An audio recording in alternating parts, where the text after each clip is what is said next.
আবার ফিরে দেখা। পশ্চিমবঙ্গ সরকারের তথ্য ও সংস্কৃতি বিভাগের আর্থিক সহযোগিতায় নৈহাটি ঐকতান মঞ্চে সাড়ম্বরে অনুষ্ঠিত হলো আরসি আয়োজিত নাট্যোৎসব 2024। বহু নাট্যমোদীরা এই নাটক থেকে কয়েকদিন ধরে নাটকে মঞ্চস্থ হয়, তারা প্রশংসা করে এই নাট্যোৎসবে। দেখায় আপনারা দেখছেন প্রশান্ত দাশগুপ্তর খবরে অনলাইন বার্তা। ভালো লাগলে অবশ্যই সাবস্ক্রাইব করবেন, বেশি বেশি করে শেয়ার করবেন।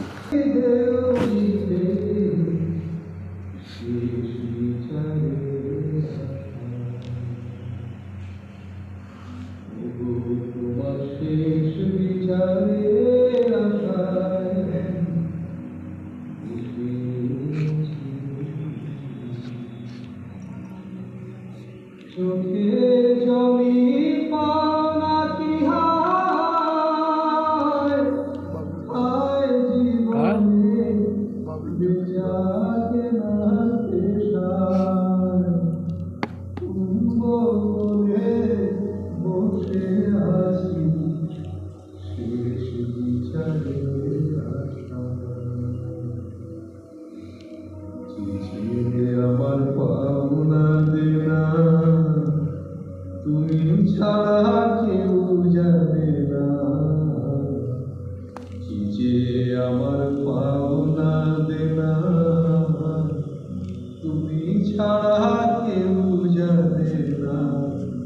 অপরজনে তা মানে না, অপরজনে তা মানে না, ডিগ্রি নিয়ে শাসায় হায় জীবনে বেচাকে না পেশায় শুনব বলে বসে আছি শেষ বিচারে। আজকের নাটক এক বয়স্ক মানুষের গল্প, একজন অসহায় মানুষের গল্প, একজন মানুষের একাকিত্বের গল্প, একজন বৃদ্ধ মানুষের যন্ত্রণার গল্প। তবু সেটা সত্যি, আমি বলবো। দেখেছেন আমাকে বলতেই দিচ্ছে না, তবু আমি বলবো বলবো বলবো।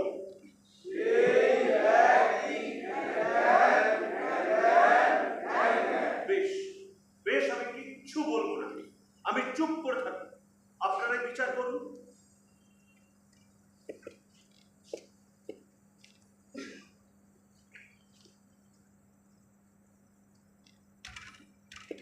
এই যে বুড়ো, বলছিলাম কথা বলবে না? আরে কি হলো, কথা বলবে না কেন? ও, পাবলিক আওয়াজ দিচ্ছে বলে? তা তো দেবে, এত কঠিন কঠিন কথা বললে পাবলিক তো আওয়াজ দেবে। একাকিত্ব, অসহায়তা, যন্ত্রণা, তা বলে কি তুমি কথা বলবে না? কি হলো এখনো চুপ? আরে কথা চেপে রাখলে এবার তো ফেটে বেরোবে। কি হলো, কিছু তো বলো। আর আমি তো বলতেই চাই, কিন্তু শুনবে কে? বলেছি বলেছি, বলবে, আরো বলবে, আবারও বলবে। এই শোনো শোনো, আরে শুনে যাও, চলে যাও। কি যে হচ্ছে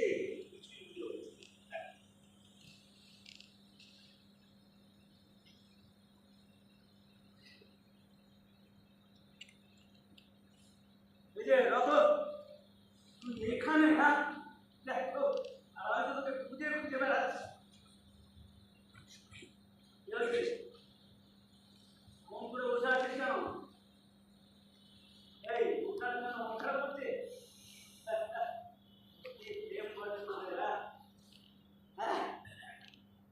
তোর বাড়িতে গেলাম, দেখলাম তালা ঝুলছে, শুনলাম তুই একটু ঘুরতে বেরিয়েছিস। ভালো ভালো, ওই সময় ঘুরে ঘুরে বেড়ালে মন টন ভালোই থাকবে। আরে এইভাবে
চাকরি, হ্যাঁ চাকরি করার সময় আছে ওরা।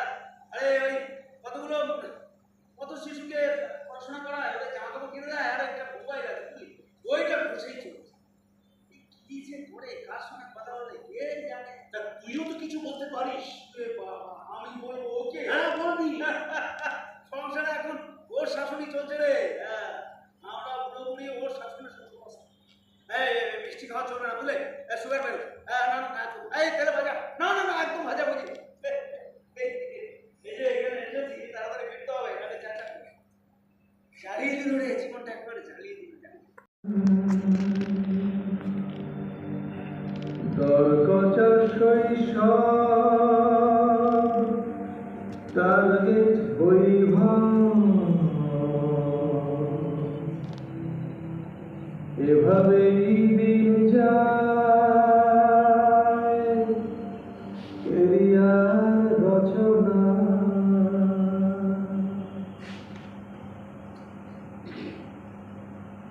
বিক্রম, তোমার লজ্জা করে না বিক্রম?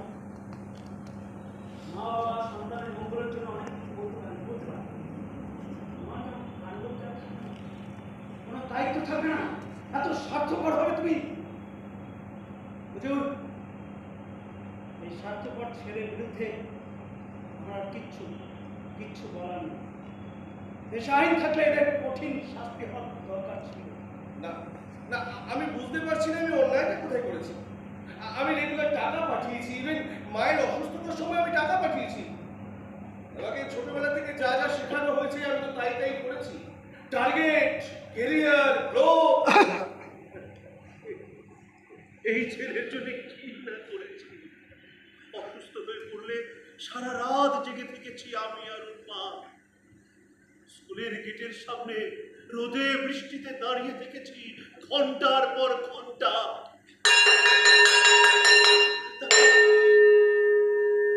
তারপর কোন রকমে বাড়ি ফিরে কোন রকমে মুখে কিছু গুঁজে নিয়ে ওকে নিয়ে ছুটেছি টিউশনিতে। ওর মায়ের বড় শখ ছিল একটা গাড়ি কেনা।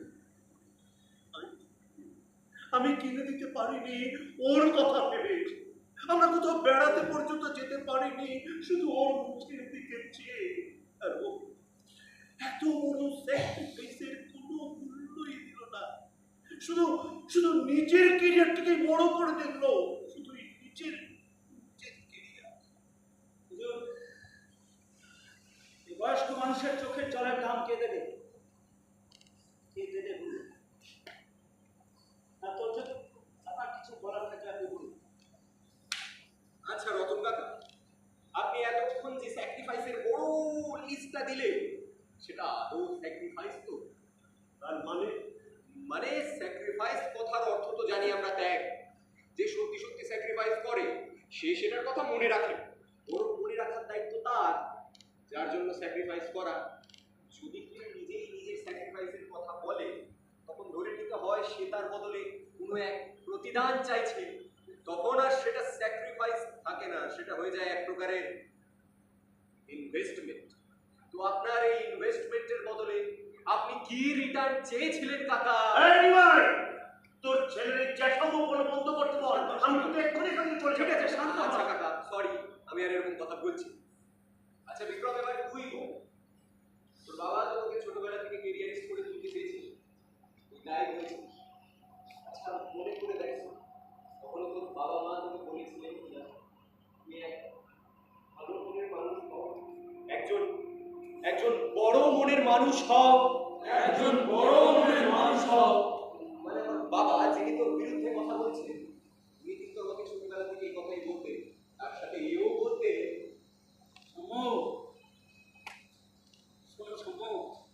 জীবনে কত টাকা রোজগার করলে সেটা বড় কথা নয়, কিন্তু জীবনে অনেক বড় মনের মানুষ হতে হবে বাবা, অনেক বড় মনের মানুষ হতে হবে।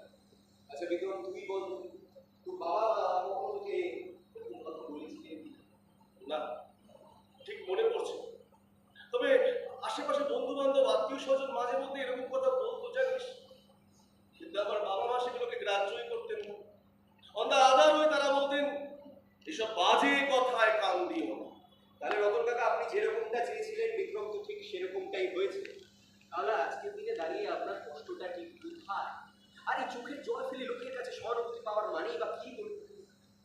আপনি যতই কষ্ট পান না কেন, আপনাকে বিক্রমের সাথে যেতেই হবে। আর আজকের এই পরিস্থিতির জন্য দায়ী আপনি এবং আপনারা।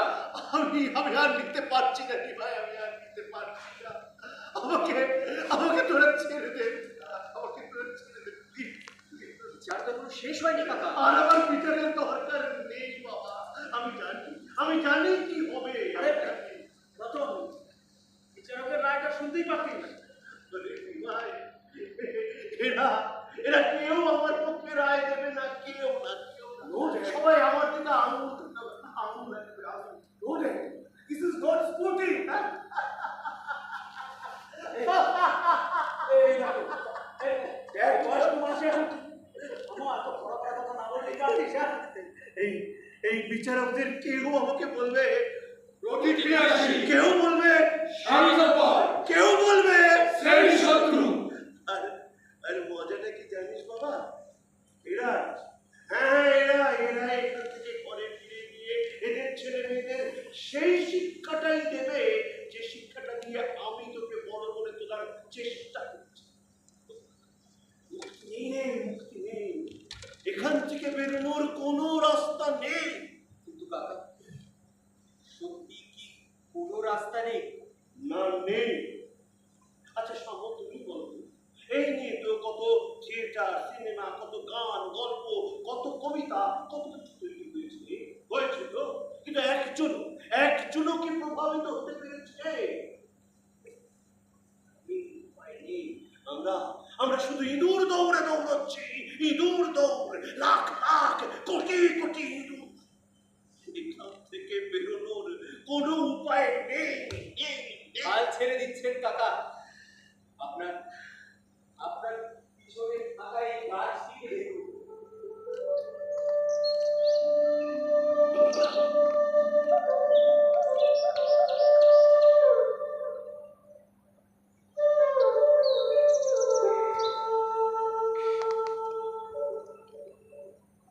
ওই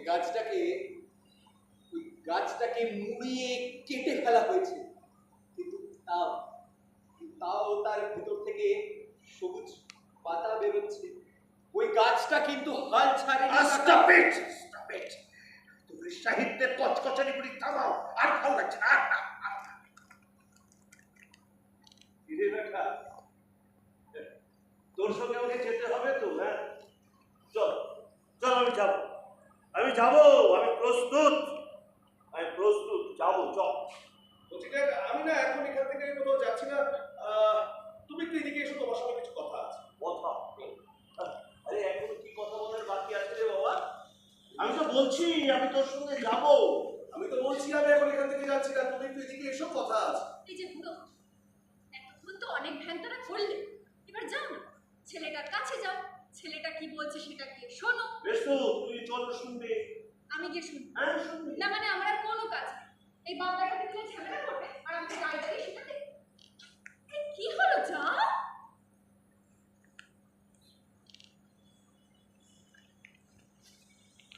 বল, কি বল? বলবো, তবে কথাটা নিমাই একটু সামনে বলতে হবে। একজন বয়স্ক মানুষের একাকিত্বের গল্প, অসহায়তার গল্প বা যন্ত্রণার গল্প, যাই বলুন সেখানেই কিন্তু শেষ। এর জন্য দায়ী কে সে বিচার আপনারা করবেন। তবে নাটক কিন্তু এখানে শেষ না, আরেকটু বসুন। ওই যে একটা কথা উঠল না, এর থেকে বেরোনোর কোনো রাস্তা আছে কিনা।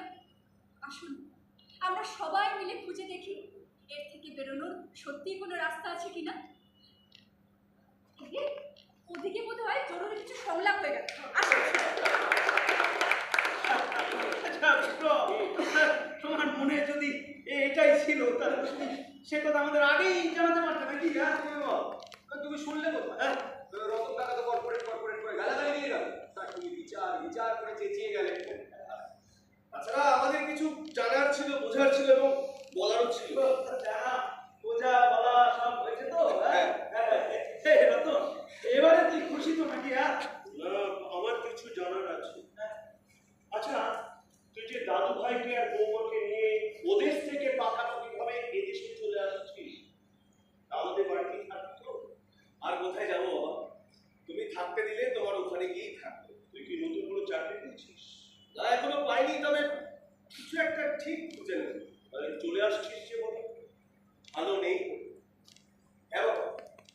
ভালো নেই বলে। আচ্ছা বাবা, ভালো থাকা মানে কি শুধুই মাত্র টাকা পয়সা, অর্থ বৈভব, ব্যাংক ব্যালেন্স সব? বাবা, আবার নিজের শিকড়টাকে উপড়ে দিয়ে আমার আত্মীয় স্বজন সবার থেকে বিচ্ছিন্ন করে বিদেশে লাভের আশায় পাঠিয়েছিলে বলো তো বাবা?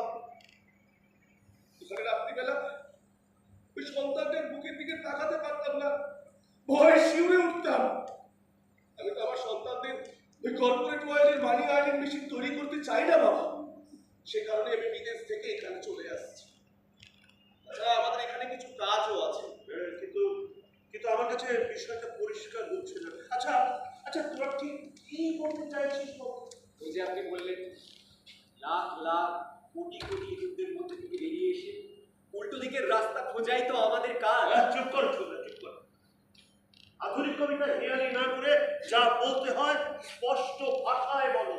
মানুষ চাই, মানুষ চাই, চাইবো মানুষ, চাইবো মানুষ, দেখছি সবাই কথার মানুষ, মানুষ নাই, মানুষ নাই, তোরের মতো মানুষ চাই, মূল্যবোধের মানুষ চাই, মানার হুঁশের মানুষ চাই, প্রতিবাদের মানুষ চাই, প্রতিরোধের মানুষ চাই, প্রজন্মকে বলছি তাই লড়াই করা মানুষ চাই, প্রজন্মকে বলছি তাই লড়াই করা মানুষ চাই, মানুষ চাই, মানুষ চাই, মানুষ চাই, মানুষ চাই, মানুষ চাই, মানুষ চাই। তাহলে তোরা দুই বন্ধু মিলে এখন মানুষ খুঁজতে বেরোবি? না বাবা, আমরা দুই বন্ধু নই। আমাদের সঙ্গে এখন রয়েছে অনেক স্কুল কলেজের ছাত্রছাত্রী, আর তেমনই রয়েছে তোমার মতো কিছু বাবা মায়েরা, যারা সবাই আমাদের সঙ্গে এই লড়াইয়ে সামিল হতে চেয়েছে। লড়াই? আমাদের মতো মা বাবাদের বিরুদ্ধে লড়াই? হ্যাঁ, প্রাথমিকভাবে তো তাই। কারণ আপনাদের মতো বাবা মায়েরাই ভোগবাদের কাছে নির্লজ্জ আত্মসমর্পণ করেছেন। শুধু তাই নয়, নিজেদের জীবনের না পাওয়া না চাওয়াগুলোকে ওই ছোট ছোট শিশুদের উপর চাপিয়ে দিয়ে ক্রমাগত তাদের উপর অত্যাচার করেছেন এবং করে চলেছেন। কিন্তু কিন্তু আজকের এই সমাজে বাবা মায়েরা কতটা অসহায় সেটা তোমরা জানো, বোঝো? আচ্ছা বলো তো, কোন বাবা মা চায় না আমার সন্তান যেন থাকে দুধে ভাতে? এই কথাটাই বাবা, আমার সন্তান যেন থাকে দুধে ভাতে। আমার নয় বাবা, আমার নয়, আমাদের সন্তান যেন থাকে দুধে ভাতে। এই কথাটা যেদিন তুমি বুঝতে পারবে, সেদিন তুমি আমাদের মনের ভাষাও বুঝতে পারবে। আপনাদেরকে লড়াইতে সামিল করাই আমাদের প্রাথমিক লড়াই। তারপর তারপর সবাই মিলে লড়াই ওই যে সেই ফ্যামিলির বাঁশিওয়ালার বিরুদ্ধে, যে কিনা দিনের শেষে সমস্ত বাচ্চাদের সমুদ্রে নিক্ষেপ করে। সিস্টেম, পুরো সিস্টেমের বিরুদ্ধে লড়াই। আরে তোমরা কি আবার রাজনীতিতে নামবে নাকি? আরে কি বলছে রে? বলছে রাজনীতিতে নামবে, রাজনীতি। দেখি রাজনীতি করবে, আমরা বেরাচ্ছে নাকি? হ্যাঁ, তাতে ক্ষতি কি আছে? করতে কি? শোনো শোনো শোনো, ওসব রাজনীতি চলবে না। আজকে নৈহাটি আরসির মানে আয়োজনে আজকে 2 দিনের যে নাট্য উৎসব চললো নৈহাটি ঐকতান মঞ্চে, তার আজকে শেষ দিনের শেষ নাটক আপনাদের ছিল। কি বলবেন আজকের এই নাট্য ভাবনায়, আজকের এই যে উৎসব সম্পর্কে? নৈহাটি আরসি বেশ কিছুদিন ধরেই সুন্দরভাবে তার নাটকের কাজকর্ম করে চলেছে এবং এই 2 দিন ব্যাপী যে গতকাল এবং আজকে পশ্চিমবঙ্গ নাট্য একাডেমির আর্থিক সহায়তা তারা যে নাটকের উৎসব করলো, সেখানে আমাদেরকে আমন্ত্রণ জানালো। আমরা ওদের ব্যবস্থাপনায় খুবই খুশি এবং সুন্দরভাবে অনুষ্ঠানটা সার্থকভাবে সফল হয়েছে। এই জন্য ধন্যবাদ। এবং আমাদেরকে এখানে আর আপনাদের নাটকটা কতটা দর্শক সাড়া পেলেন সেটা একটু বলেন। দর্শক তো দেখেছেন, তারা নাটকের শেষে করতালি দিয়েছেন, কিন্তু সময়ের অভাবে আমরা তো এখনও তাদের মানে সঙ্গে যোগাযোগ করে উঠতে পারিনি, বা তারাও নাটকি হয়ে গেছে, হয়তো চলে গেছেন। তবে 2-1জন বলেছেন যে নাটকটা দেখে খুব ভালো লেগেছে। আপনার নামটা বলবেন? আমার নাম সুব্রত ভট্টাচার্য, নাটক নাম? মদনপুর যাত্রীকে আমি একজন নাট্যকর্মী। আপনি একটু বলেন, কী বলবেন? আজকে 2 দিন ব্যাপী ছিলেন এখানে। আমি দুদিন ছিলাম না, আমি আজকে প্রথম এলাম। তবে নৈহাটি আরসির এই উৎসব সফল হয়েছে, নৈহাটি আরসিকে অনেক অনেক ধন্যবাদ, এটাই আমি বলবো। আর আমি যে নাটকটা এইমাত্র শেষ হলো, সেই আলোতে আপনি চ্যানেলে আমি আলোক শিল্পী হিসাবে কাজ করেছি। কী নাম আপনার? আমার নাম বাপ্পা সেন। বাপ্পা সেন। সেন বাপ্পা সেন, আলোক শিল্পী বাপ্পা সেন। আলো শিল্পী। বলবেন আজকের ইউনিটি মঞ্চ নাটক দিয়ে শুরু হলো দ্বিতীয় দিনের নাটক নৈহাটি আরসি আয়োজিত, কি বলবেন আপনার ভাবনায়? প্রতিদিন আপনি বলেন। নাটক নিয়ে আমি কিছু বলবো না, ইউনিটি মালঞ্চর নাটক নিয়ে অন্য লোক বলবে যারা দেখেছেন। আচ্ছা, আরসির এই অনুষ্ঠান দুদিনের অসাধারণ, এবং আজকের দ্বিতীয় নাটক হলো সমরেশদের নাটক নবজাতক নাটক আমি এর আগেও দেখেছিলাম, আবারও আজ দেখলাম। কি বলবো, 3টে চরিত্রের মূল নাটক, অসাধারণ। সমরেশের কন্যা এবং আমাদের ভাই অনুপ, 3জন মিলে অভিনয় করলো। সমরেশ দীর্ঘদিন ধরে ছোট বয়স থেকে ওকে দেখে আসছি, ওর অভিনয় দেখেছি, ও ধীরে ধীরে নিজেকে প্রচুর উন্নতি করেছে। বরাবরই খুব ওবিডিয়েন্ট ছেলে, কিন্তু চমক ওর কন্যাকে জন্মাতে দেখেছি, এবং তারপর ওর কন্যা অভিনয় করছে। আমি অনেক অভিনেত্রীকে অভিনয় করতে দেখেছি, কিন্তু ও এত কম বয়সে ওর অভিনয়ের এত ম্যাচুরিটি কল্পনা করা যায় না। পরে গুণে বলা যায় কয়েকজন অভিনেত্রী বা অভিনেতাদের, তার মধ্যে ও অসাধারণ অভিনয় করেছে। ওর মার অভিনয়ও দেখে মুগ্ধ হয়ে গিয়েছিলাম, কিন্তু ও তাকেও ছাপিয়ে যাচ্ছে বলে আমার ধারণা। ওর এত কম বয়সে, এবং ও যদি এটাকে ধরে রাখে এবং দিনকে দিন আরও উন্নতির স্তরে যাবে, সেটাই স্বাভাবিক। এই বয়সে যদি এইরকম মাপের অভিনয় করতে পারে, ও আমাদের ছোট নাটকের গর্ব। কারণ আমাদের ছোট নাটকে প্রচুর অভিনেত্রী দীর্ঘদিন ধরে অভিনয় করছেন, এবং তারা সকলেই প্রায় প্রবীণ হয়ে গেছেন, যাদের অভিনয়ের আমরা ভক্ত। আবার নতুন কিছু ছেলে মেয়েকে আমরা পাচ্ছি, যাদের দেখে বা যাদের কাজ দেখে সত্যি আমরা আশায় বুক বাঁধতে পারি। আমরা বিশ্বাস করি ওর অভিনয়, সমরেশের অভিনয় আগামী দিনে আমাদের থিয়েটারের মঞ্চ ওরা আরও অনেক দিন ধরে দাপিয়ে বেড়াবে, আর সেটা ওরা ওদের একের পর এক নতুন প্রযোজনা দিয়ে আমাদের বাংলা থিয়েটারকে সমৃদ্ধ করবে। এইটুকু ওদের কাছে আমার প্রত্যাশা। আজ ইউনিটি মঞ্চের নাটকে আপনি ছিলেন না অভিনেতা হিসেবে, কিন্তু আপনি অভিনয় তাদের দেখেছেন, কি বলবেন? আমি আমার নাটক সম্পর্কে কিছুই বলবো না। আমি অভিনয় করিনি, আমি নাটক অভিনয় করি না। আমি আলো করেছি, আলো সামনে বসে আলো করেছি। অভিনয় রোজ দেখি তো, আর নতুন কিছু বলার নেই। লোকজন ভালো বলেছেন, সেটাই আমাদের প্রাপ্তি। আপনার নামটা বলবেন। আমার নাম দেবাশিস সরকার। এখানে ওরা দুজনে আছে, অনুপ আছে, ওদের কথা বেশি করে। আপনার নাটকের ব্যাপারে একটু বলেন, এখানে কেমন লাগলো নৈহাটিতে ঐক্যতানে, এবং আরসির ব্যাপারে ও নাটকে আপনাদের নিজের নাটকে কতটা সার্থকতা পেলেন? নিজেদের নাটকের সার্থকতা তো আমরা নিজেরা বলবো না, দর্শকই বলবে। দেবাশিসদা বললেন, যার থিয়েটার দেখে, ইউনিটি মঞ্চের থিয়েটার দেখে আমি যখন থিয়েটারে আসি 93 সালে, তখন থেকে ইউনিটি মঞ্চের থিয়েটার দেখি। কত সালে? 93 সালে। তখন থেকে আমি ইউনিটি মঞ্চের থিয়েটার দেখছি, একের পর এক কোনো আগে বেটা চরিত্র, তারপর আরও যে সমস্ত নাটক করেছেন সেগুলো। হ্যাঁ, তো এবং আজকে যে নাটকটা আমি মেকআপ করার পরে সাইড থেকে দেখলাম, টোটালি আলাদা।